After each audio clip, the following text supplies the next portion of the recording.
way to pick up the paint so I can finish the transmission this morning. But they told me my order is not ready yet, even though I have the email confirmation saying my order is ready. And all they had to do is literally walk 50 feet back and pick up 1 can of spray paint, but whatever. On the bright side though, I found 2 new types of Mountain Dew I've never seen before. We have this one, which is Mountain Dew Frostbite. Look at that, looks fancy. And this one, Mountain Dew Maui Burst. So no paint, but I got Mountain Dew, so it's not all bad. Couple things here. Number 1, the Maui Burst Mountain Dew is by far one of the best flavors I've ever had. Number 2, Obi actually has the paint for this in stock, so I'm gonna go there real quick. That way we can finish up this today. And number 3, actually got the rest of the harness pulled out for the new engine. I'm not gonna show you just yet, because you might be able to guess what it is, even though no one's actually guessed it right yet. So we'll see who gets it first. I just went back through the comments again to make sure I didn't miss any, but yep, no one's got it yet. Everyone seems to think it's a 3.2 out of an R32, but I'm here to tell you that no one's guessed it right yet, so it's not a 3.2. And I'm also here to tell you, you don't even know if that was even the right car, or if that manifold you guys think you saw was even the right one for the car. So you have no idea. So I just saw a comment from someone saying that the Mark IV style Seat Ibiza should have a direct fit O2J shifter for the Mark III. Now we have an older Seat Ibiza over there, which I'm gonna just term as the Mark III one. It's basically a Mark III underneath, and then the newer ones are pretty much a Mark IV. But I found this one here, which is I'm pretty sure this is the same one he's talking about. The problem is I can't quite get to the shifter box because it's kind of really buried, and it's buried in a sea of cars. There is also a Mark IV style Seat Toledo over there with another O2J in it that looks similar to the Polo box. It's different than the normal Mark IV one, but it's not identical to the Polo box. I would like to see this one, but oh, there's so much stuff in my way. So instead of pulling all that out, I just went ahead and popped the hood. And this car is a manual, but it is the the push rod style kind of shift linkage, not the O2J. So does me no good. So back over here we have the Seat Toledo. This one has the 1.9. You can see down in there it has the O2J shift linkage, so that's what you'd want. And then this tower in here, it's different than the standard Mark IV one, because you can see the backing over here, but it's not quite the same as the O2J Polo box, I don't think. I don't know. I might try and pull it out just to see what happens with this one. So after a bunch of waiting, we got our paint. Now you can finish the transmission and bring it home today. I'm gonna try and get probably 2 or 3 more layers onto the trans here, and then we should be good to go.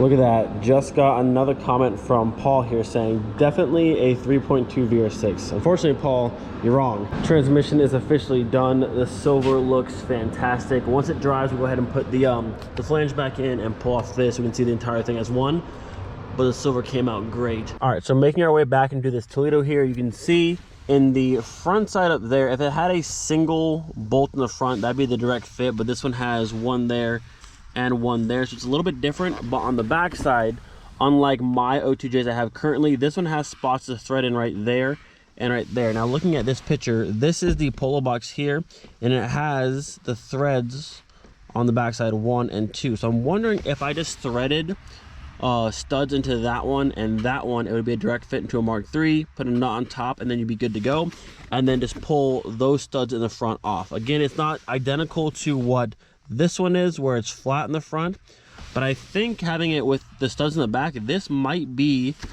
another possible direct fit. I think it's worth checking out. All right, the Toledo has been moved. Now I must do the 2 bolts inside up here on top, and then we'll go into the car and do the 2 in the back. So there's those 2 in the front, and there should be 2 on the bottom side back here, I think. And then up here we have the usual stuff, the 2 ends, the shift linkage undo, and then the 3 bolts that hold the bracket of the transmission. Bam! And here we have yet another variation of the O2J shifter box. We have the one out of the Mark IV 1.8 Turbo, the one out of the newer Polo, and now this one out of the Seat. Now it's not a complete direct fit because it doesn't have the center bolt here. It has the 2 on the side, but this one does have the 2 here. So I can put studs here, and I think It might go into the Mark III, possibly, we'll have to see. But this outer section of this one is identical to the Mark IV 1.8T. The Polo one's a little bit differently shaped, but neither one of them have this portion here that you can actually put studs in. So there's a good chance this might work for the Mark III direct fit, just putting studs in and no drilling.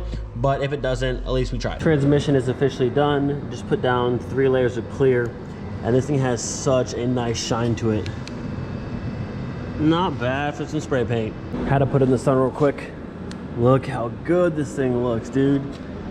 Just straight OEM fresh. I thought about changing out all this hardware to like nice silver, but honestly, just having it paint match looks really good.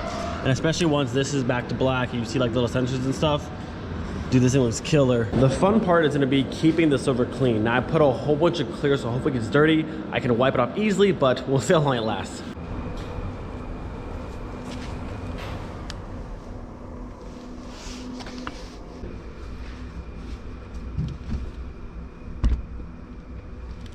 Safe.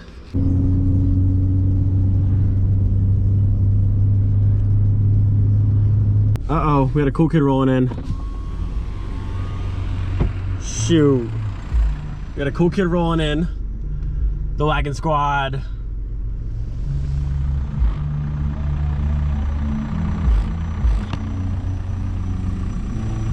It's kind of sad. This is the first year since 2014, I want to say, that I've actually missed Euro Tripper. It's actually today. Kind of sad, but this is our little Euro Tripper. Just 2 wagons and a nice little Sky. It's not Florida, but this isn't bad. I'm sorry. Whose man's is this in the silver wagon with wheels on it? How dare you? All right, let's see how all of these O2J boxes compare and which one's gonna work in the car. Oh, well, I don't know why, but this one I pulled today is identical to that one. I don't know why. I never realized these holes were there, but I thought it was something special, but obviously it's it's the same thing. Oh man. Whoops. I could have sworn that the standard Mark IV one did not have that, but it does. And I can already tell you that it doesn't match up the same way that I thought it did. Well, there you go. Just know the one out of the Seat Toledo is identical to the standard Mark IV one. Like I said, I was told that the one out of the Ibiza should be a direct fit as well, but obviously it has to have the center stud here, which this one didn't, but then I thought these might work, but obviously it's the same thing. So yeah, don't listen to anything I say ever about anything. I will say though, as a singular person who's not like a shop, I might have majority stock of O2J shifter boxes now. I have 6 total, I think. 5 out of Mark IVs, and then the one from the Polo. I think I must have majority stock of these things. Oh man, here we go. Got a few more here. Here we go. There's a couple more. I thought I had another one, but there. Just a couple shifter boxes. Maybe I should put them on the wall as a nice art piece. But I mean, this car will get one, this car will get one. They're good to have, but I can't believe they're all the same. And how did I not notice this? How? Man. At least now I have my my pick of which one I want to use. And then we have our choice of slide-on connector or the push-on connector. And I just realized I didn't paint the bracket for my transmission, so it's gonna look ugly. Ah, I forgot that. How did I forget the bracket? It's been a long day, apparently. I don't know what I'm doing. So the plan now, if I can find a couple of long M8 bolts, I want to say they are, these ones right here. I'm pretty sure my original video doing my O2J swap way back in Miley, I did like M8 by like 125 by 70, I want to say it is. But that's a thread for these ones. If I can find 2 of those, we can drill the holes and put the shifter box in tonight. And then another thing I want to note, this shifter box here, this is the O2J box out of the newer Polo. And notice on this one, let me put it side by side to the rest of the gang over here. Here's another one. So this one is an O2J box, but it's shaped a little differently than the standard Mark IV style over here. Has the studs back here, but they all kind of do, so not important anymore. The difference I noticed though, this one I think is just a slight bit shorter because this one doesn't go to an O2J trans, but it is the same box. And I also noticed the bracket down here, hello, the bracket down here is differently shaped. So these ones here, this one, and this one, this is your standard O2J trans bracket layout. This one here is for the O2M, which is this trans here, because this one came out of the VR5, and this is the all-wheel drive 4Motion trans. So it's spread out a little bit differently. You have two close and then one long, where these are kind of all even. And then the one for the Polo is one back here and two in the front. So you can use this one, you have to just swap out the bracket. Can we take a minute though to look at the lineup? That's hilarious. So good news, I found a bolt that will work, but bad news, I only have one of them. As you can see, this is the factory size right here, which is that top one, and you can see them compared side by side. I'm not sure what size it is, but it looks pretty similar to what I used before, and it has to be threaded all the way down, so you can pull this one out and then thread this all the way in. That way it holds itself up, and then you just put a nut on top and you're done. But I only have one, so that's a problem. So I want to show you something that I just noticed that I didn't notice before, I don't think. This is the standard Mark IV O2J. If you lift it up into place like so, those back two holes, those right there, actually do line up perfectly to right there. Now obviously this is plastic and not going to be the strongest thing to hold on to, but if you had a longer stud, those would line up perfectly. And also I think it feels like those standard studs are actually making it to the top. Like I feel like it's hitting the top of the tunnel. Why did I do longer studs? I'm confused now why I did longer studs, but it feels like that's actually reaching the top right there. So two longer studs there, and then you can mount it back here. Those line up perfectly. Why did I do longer studs? I'm trying to think now.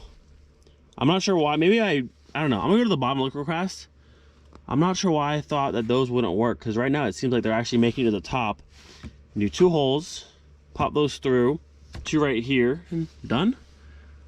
I'm confused. I don't know what I did before, but it worked. Obviously it worked before, but we might be able to do it a different way, and just bam, right on in there. Now obviously you still have to go through and shave this side wider, because you have to be able to get to reverse and first gear, but it's only like that much. You have to go through and grind this side, but not a big deal.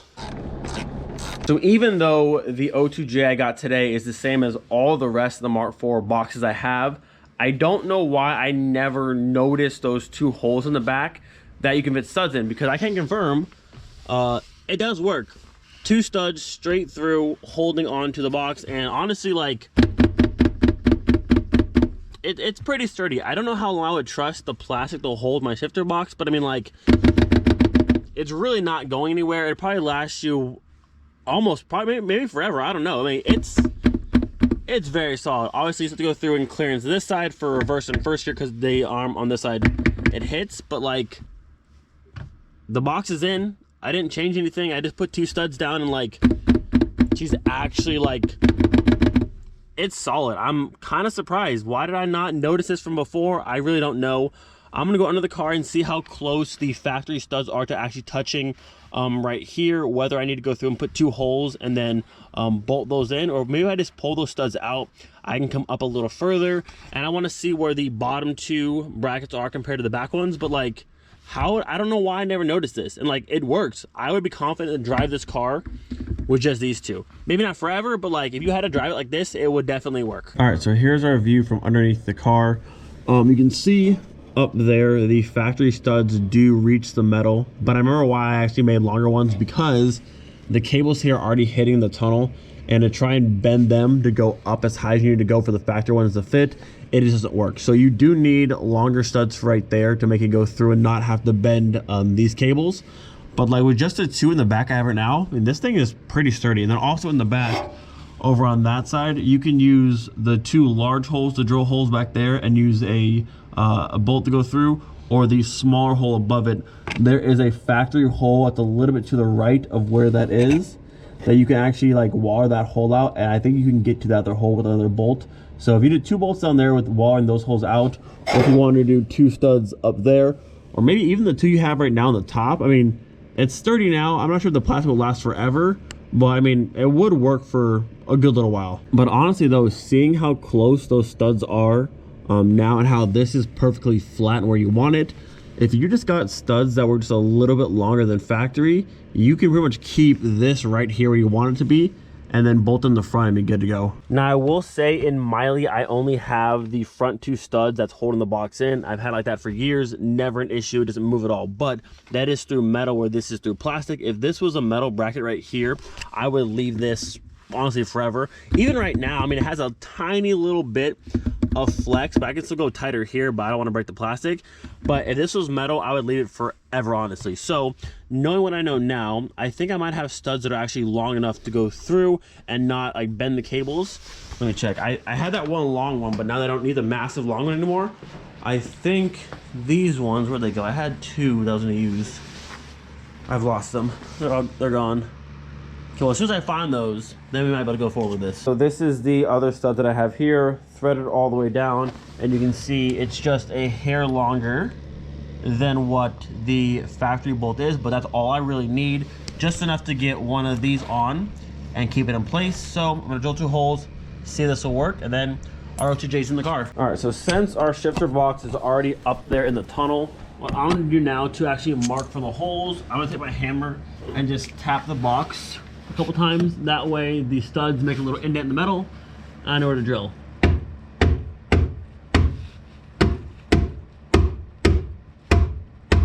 That should be good. Just little indents, that way I know where to drill. All right, so I got halfway there. I drilled 1 hole, and then my only drill bit I had snapped on me, and then I don't know how I managed to lose or where they went to, but all the rest of my drill bits, my entire drill bit set is just gone. I don't know where it went. Happens all the time. I have something and then it's just gone. But we'll finish this another day. But now you know you can use those 2 holes, these 2 holes right here, and technically you can mount your O2J with just those 2 studs going down. It is through plastic, but honestly, you guys saw I was smacking on it as hard as I could, and it wasn't going anywhere. I mean, there's a little bit of play, but you could probably drive your car for a long time and be perfectly fine like that. Now I'm gonna do the front 2 studs just to add a little bit more support, but you can technically use just those back 2 and probably be good forever. Today's video was kind of random. We really didn't get much accomplished. Actually, no, we did. We finished the transmission. It looks fantastic. We did get that done. But as for this mess of things, I didn't plan on doing this today, but we did learn some new stuff, so that's always good. On a side note, look how good this color is, and it's filthy. I cannot wait to wash this car, but my God, look at that color. It's beautiful. I'm really not sure what to even like title this video, because normally there's some sort of theme for the video, but today's has been kind of just randomness, so I don't know. We'll see what happens. Hope you guys enjoyed today's video. Do not forget to be thankful for every single day. We'll see you guys next time. Peace.